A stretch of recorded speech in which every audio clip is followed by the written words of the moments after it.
So one thing I'm starting to realise I don't really quite understand is, and maybe it just wasn't an issue, assuming we again believe the standard historical narratives, but as I've come out of the main entrance around the side there, opposite this vehicle, and walked up, obviously this is saturated with water. And again, like I said in one of the little episodes before, it's a spring thaw here in the valley, so all the ice is obviously melting off the peaks, and then it runs down.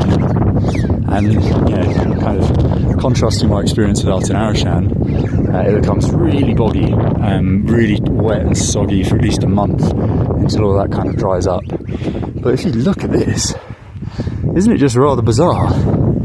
Because all of that presumably would soak into the walls inside, especially in a month or so.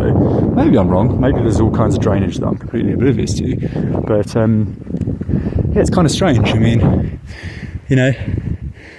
does it really help building it into the back of the mountain, assuming that's what happened? I'm more inclined to believe, and again, I'm not basing this on absolutely anything issued in museums or anything anyone's told me, but this probably was freestanding, just kind of like any fortress, it's four walls, and then maybe the mountain has caved in the last 1,000 years, and obviously it's all crumbled down and built up on the back of it. Because I did show in the first clip, as you enter through the door on the right hand side, so behind that dome, there's substantial I guess, what would you call it, subsidence, or the ground has given way in the corner. When you look at the size of those rocks, monstrous rocks, even a cannon couldn't do that if it was straight at the side of that building. So yeah, it's kind of, I imagine it's the pressure from that's what I would assume. Could be completely wrong, but from a damp perspective it seems kind of strange to have the runoff from the mountain literally just hitting the back of the building and soaking through and ruining everything. And in addition to that, actually, the well is here. The well is here, so that would contaminate the well water. Very, very strange. But yeah, I'm sure that can all be validated by someone that has a keen interest rather than the kind of so-called historians that just pump out absolute fugazi. Here's some doggos. Ooh. I asked if they were brothers and sisters because, as I said, the younger female shepherd, she walked with me to this site from another farmstead, and the guy said no, but it seems hard to believe given that all the dogs within a kilometre of each other in the same valley are Alsatians.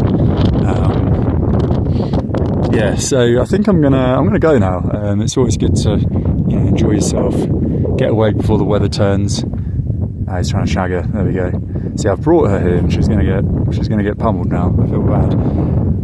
And yes, I think I'll make my way back. There is a castle en route. Maybe it's even possible for me to see that and arrive really late in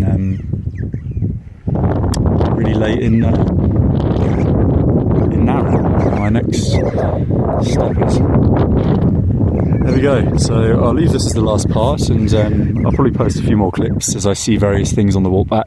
Another 2 hours and 45 minutes, but yeah, totally enjoyable. Really recommend coming to Tash-Rabat. I'm very, very happy after all these years I made it here. And again, if you're coming from the Chinese side, the Kashgar border, and especially given that road is just about finished and it's pretty high grade, as you can imagine, with Chinese infrastructure, the tourist routes are going to be a kind of a big draw to this region. So yeah, it just seems more logical rather than coming upwards and then going back to kind of tailor this to your route, to include it on the way, whether you're coming from China or going to China. There we go.